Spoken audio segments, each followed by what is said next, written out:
Good evening all. ఈరోజు దేశవ్యాప్తంగా వినిపిస్తున్న party name cockroach Janata party. Cockroach Janata party ఒక సెటరికల్గా ఏర్పడి ఈరోజు దేశమంతా కాక్రోచ్ జనతా సైడు ఇంట్రెస్ట్గా చూపిస్తున్నారు. ఏంటి మరి కాక్రోచ్ జనతా పార్టీ అంటే ఒక న్యాయమూర్తి చేసిన కామెంట్స్తోని ఒక సెటరికల్గా ఏర్పడి ఈరోజు దేశవ్యాప్తంగా చాలామంది జాయిన్ అవ్వడానికి ఇంట్రెస్ట్ చూపిస్తున్నారు.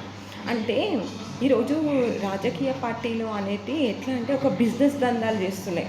అంటే ఇప్పుడు హామీలు ఇవ్వడము, మళ్ళీ తర్వాత మళ్ళీ నెక్స్ట్ ఎలక్షన్స్ కోసం వాటిని ఎట్లా వేసుకోవాలి అనే ఆలోచన అదే పనిలో ఉంటున్నాయి. అంటే ఒక మన ప్రజల మీద ఒక 500 crores ఇన్వెస్ట్మెంట్ చేస్తే నెక్స్ట్ 5,000 ఎట్లా చేసుకోవాలి, లేకపోతే మళ్ళీ నెక్స్ట్ ఎలక్షన్లో ఎలా గెలవాలి అనే దాని మీదనే చూపిస్తున్నాయి తప్ప ఒక ఓటేసిన వాళ్ళను ప్రజల గురించి, ఒక మౌలిక నిర్మాణం గురించి, మౌలిక సదుపాయాల గురించి, ఉద్యోగాల గురించి, దేని గురించి కూడా ఆలోచించట్లేదు.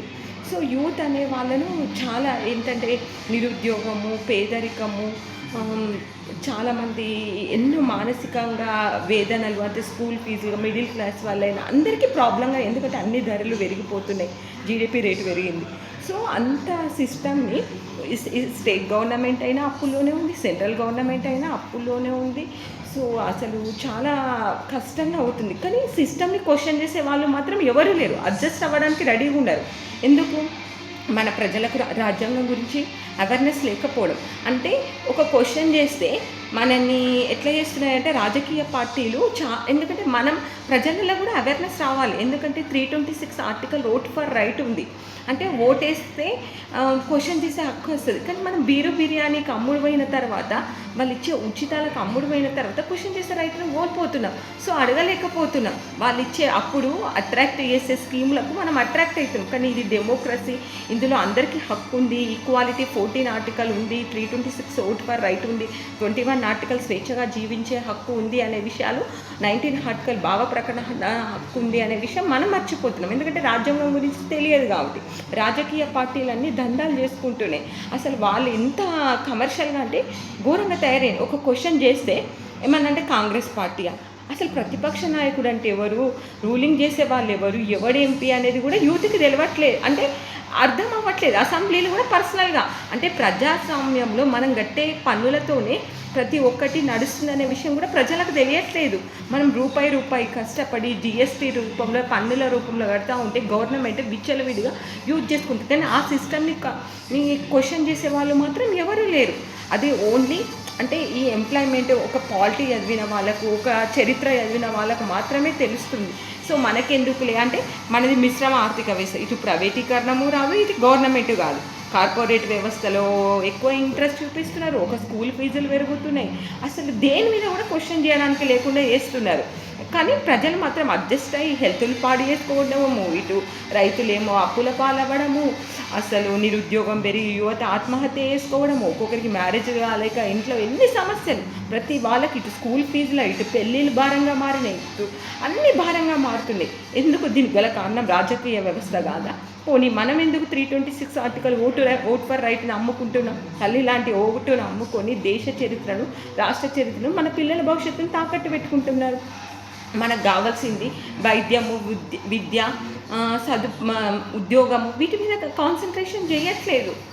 చేస్తే కంపల్సరీ మనం క్వశ్చన్ చేసే వాళ్ళు లేరు. ఒకవేళ మనం క్వశ్చనే చేసినామే అనుకోండి, మనకు ఒక పార్టీని అంటగడతారు, యాంటీ హిందూ అంటారు, యాంటీ కాంగ్రెస్ పార్టీ అంటారు. వాళ్ళకి పార్టీలనే అంటగట్టి ఎందుకు మాట్లాడుతున్నారు? మీకు ఓటేసినప్పుడు మేము అడిగే హక్కు లేదా? అంటే మనము ఇప్పటి వరకు మనం అసెంబ్లీలలేమో, పార్లమెంట్లలేమో మనకు ఆ రాజకీయ అవకాశాలు కూడా బహుజన్స్కి అసలు ఆ అవకాశాలు కూడా ఇవ్వట్లేదు. బీసీ, ఎస్సీ, ఎస్టీ వాళ్ళ మాత్రం ఇంకా అలాంటి అవకాశాలు కూడా రావట్లేదు. ఏమన్నంటే రిజర్వేషన్స్ అంటారు, అదంటారు. మరి సీఎం పదవికి, పిఎం పదవికి ఎందుకు లేదండి రిజర్వేషన్స్? సో ఈ వ్యవస్థ మారాలి. ఎందుకంటే పొలిటికల్ అనేది చాలా బిజినెస్ అయిపోతుంది. అంటే వాళ్ళు ఇప్పుడు ఇన్వెస్ట్ చేసి వాళ్ళ కొడుకులను, అంటే రాచరికమా మనది, ప్రభుత్వాలు రాచరికమా, ప్రజాస్వామ్యమా? రాచరిక కుటుంబ పాలనలు జరగడము, కోట్లు ఉంటేనే ఎమ్మెల్యేలు, కార్పొరేట్కి ఇంత రేట్ ఫిక్స్ చేసి పెట్టుకున్నారు. కానీ వాళ్ళకి ఒక శాలరీ వస్తారు, వాళ్ళకి ఒక ప్రజాప్రతినిధులు, ప్రజా సమస్యలను తెలుసుకోవాలన్న విషయం ప్రజలు మర్చిపోయిన, పొలిటికల్ లీడర్స్ కూడా మర్చిపోయారు. సో జనతా పార్టీ అనేది రాజ్యాంగంతో రూలింగ్ చేయాలనుకుంటుంది. సో కాక్రోచ్ జనతా పార్టీ ఖచ్చితంగా ఒక రాజ్యాంగంలో 339 ఉంది. సమాన పనికి సమాన వేతనం. నిజంగా సమాన పనికి సమాన వేతనం వస్తే కార్మికులు రోజు ఎందుకు ధర్నాలు చేస్తున్నారు? 14 ఆర్టికల్ సమానత్వం ఉందా? ఎక్కడ 47 మద్యపాన నిషేధం ఇంప్లిమెంట్ అవుతుందా? రాజ్యాంగం కరెక్ట్ ఇంప్లిమెంట్ అయితే ఖచ్చితంగా అందరూ అంటే ఇండియా డెవలప్డ్ కంట్రీగా వెళ్ళిపోతుంది, అభివృద్ధి చెందిన దేశాల్లోకి వెళ్ళిపోతుంది. కానీ కానియర్ పొలిటికల్ తమ వ్యవస్థ తమ స్వార్థ ప్రయోజనాల కోసం వెళ్తున్నారు. కాబట్టి యూత్ ఖచ్చితంగా అవేర్నెస్ అవ్వాలి, క్వశ్చనింగ్ చేయాలి, వ్యవస్థను మార్చడానికి ఇట్లనే రాజ్యాంగంతో ముందుకు రావాలని అందరం కోరుకుంటున్నాం. So cockroach Janata party demands అయినా వాళ్ళ మేనిఫెస్టో అయినా అందరికీ కరెక్టే ఉంది కదా, అంటే అందరినీ అట్రాక్ట్ చేసే విధంగానే ఉంది. సో మన సిస్టంలో మార్పు రావాలి. ఆ మార్పు యువతతో మాత్రమే సాధ్యమవుతుంది. ఎందుకంటే యువతను పక్కదారి ఉద్యోగాల పేరుతోని వాళ్ళకి 50 years ఏజ్ రిలాక్సేషన్ ఇచ్చుకుంటా వాళ్ళని మొత్తం పుస్తకాలకు అట్రాక్ట్ చేసుకుంటా ఇట్లా కుటుంబ సమస్యలు అస్తవ్యస్త మద్యపానంతో ఎన్ని కుటుంబ సమస్యలు ఇదవుతున్నాయి. సో వీటన్నిటి మీద ఒక మంచి అవగాహన ఉండి మంచి పొలిటికల్ పార్టీ వచ్చి కొంచెమైనా మన భారతదేశం అనేది నిజంగా ఒక దానికి ఆదర్శప్రాయమే. కానీ ఎప్పుడు మన దానిలో మనం అన్నీ ఉన్నా కూడా మనం యూటిలైజ్ చేసుకుంటలేము. ఎందుకు పక్క దేశాలకు వెళ్ళాల్సిన అవసరం వస్తుంది? బికాజ్ ఆఫ్ పొలిటికల్ వ్యవస్థ. ఈ పొలిటికల్ వ్యవస్థను ఖచ్చితంగా మార్చేవాళ్ళు యూత్ కంపల్సరీ రావాలి. ప్రజలలో కూడా మార్పు రావాలి. ఎందుకంటే మనం ఓటును అమ్ముకోవద్దు. సో ఓటేసి కరెక్ట్ నాయకులను ఎన్నుకుందాం. ఎందుకంటే డబ్బు ఉన్న వాళ్ళే పొలిటికల్ లీడర్స్ కార్లలో మనకు 3,000 రూపీస్ ఇస్తేనే వాళ్ళు కరెక్టు అనే విషయాన్ని మనం మర్చిపోవాలి.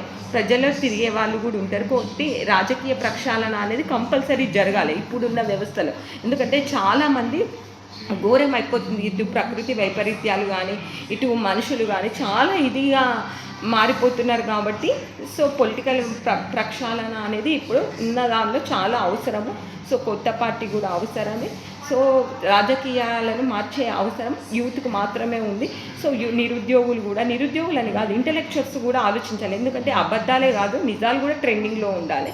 సో యూత్లో ఒక కరెక్ట్ సిస్టమ్ని మన నిర్మాణం కానీ మన దానికి కానీ కొంచెం వ్యవస్థ అనేది, ఎందుకంటే మనం విద్యను కొంటున్నాం.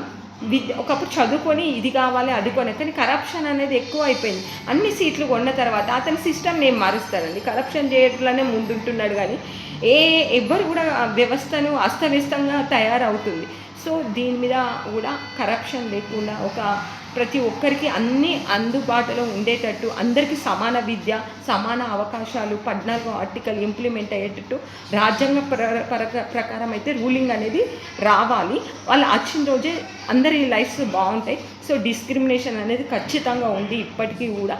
సో ఆ డిస్క్రిమినేషన్ కూడా పోవాలి. పేద ధనిక అనే భేదాలు పోయి అల్టిమేట్గా రూలింగ్ అనేది సిస్టమ్ అనేది చేంజ్ అవ్వాలి.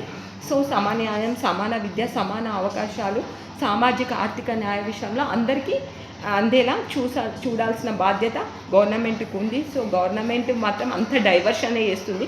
ఇప్పుడున్న పాలిటిక్స్ మాత్రం టోటల్ డైవర్షన్ పార్టికల్స్, రూలింగు హామీలు ఏమీ లేదు, ఓన్లీ డైవర్షన్స్ మాత్రమే జరుగుతున్నాయి. ఆ డైవర్షన్స్ని ప్రజలు ఇంట్రెస్ట్గా చూస్తున్నారు. సో జర్నలిస్టులు కూడా కొంచెం ఆ విషయంలో ఖచ్చితంగా రూలింగ్ కాకుండా ఏదైనా సమస్య ఉంటే ఆ సమస్యను సొల్యూషన్ అయ్యేంత వరకు వాళ్ళతోనే ఉండి ప్రోత్సహించాలి. సో అలా మీడియా వాళ్ళు కూడా గవర్నమెంట్కి కాకుండా ప్రజల సమస్యల మీద మీరు దృష్టి పెట్టాలని చెప్పేసి, సో ఈ కాక్రోచ్ జనతా పార్టీకి కూడా సపోర్ట్ చేయాలని చెప్పేసి, ఏంటంటే రాజ్యాంగాన్ని పట్టుకొని వస్తే ఏదో పార్టీ వాళ్ళు పాకిస్తాన్లో అని వాళ్ళని కూడా అంటగడుతున్నారు. అంటే క్వశ్చన్ చేసినా తప్పే, లేకపోతే అంటే ఎంతసేపు క్వశ్చన్ చేస్తే అంటే ప్రతిపక్షాలకు అంటగట్టడము, లేకపోతే పాకిస్తాన్కి బంగ్లాదేశ్కు, లేకపోతే యాంటీ హిందూ, లేకపోతే ప్రాంతీయ పార్టీలకు అనడం, అంటే మనం క్వశ్చన్ చేయకుండా చేస్తున్నారా? ఇవన్నీ రెచ్చగొట్టి చిచ్చుపెట్టే రాజకీయ వ్యవస్థలు కాదా? సో అందరూ అవేర్నెస్ అవ్వాలి. చైతన్యమైన రోజు ఖచ్చితంగా మన దేశ భవిష్యత్తు కూడా బాగుంటుంది. ఎందుకంటే గల్ఫ్కి వెళ్ళే వాళ్ళు ఉన్నారు, అటు స్టేట్స్కి వెళ్ళే వాళ్ళు ఉన్నారు. మన కుటుంబ వ్యవస్థ చాలా అస్తవ్యస్తంగా ఉంది. సో కుటుంబ వ్యవస్థలు కూడా మారాలి. సో అందరూ అవేర్నెస్ అయ్యి ఈ పార్టీ అంటే మనం మేనిఫెస్టోని చేసేటప్పుడు రూలింగ్ మీదనే కాన్సన్ట్రేషన్ పెట్టాలి, కానీ డైవర్షన్స్ అవసరం లేదు. సో ఇచ్చిన హామీలు నిలబెట్టే నాయకుడిని ఎన్నుకుందాము. రాజ్యాంగపరంగా రూలింగ్ రావాలి, కులమత భేదాలకు అతీతంగా జరగాలి. ఒక సెక్యులర్గా ఒక రూలింగ్ అనేది సమస్యల మీద దృష్టి పెట్టే నాయకులను ఎన్నుకుందాం. నెక్స్ట్ తరాలకు కూడా ఒక మంచి భవిష్యత్తు ఇవ్వాలి విద్య వైద్యం ఉపాధి అవకాశ విషయాల్లో అని చెప్పేసి నేను మనస్ఫూర్తిగా కోరుకుంటున్నాను. కాక్రోచ్ జనతా పార్టీకి మా సపోర్ట్ ఎప్పుడూ ఉంటుంది. Thank you so much.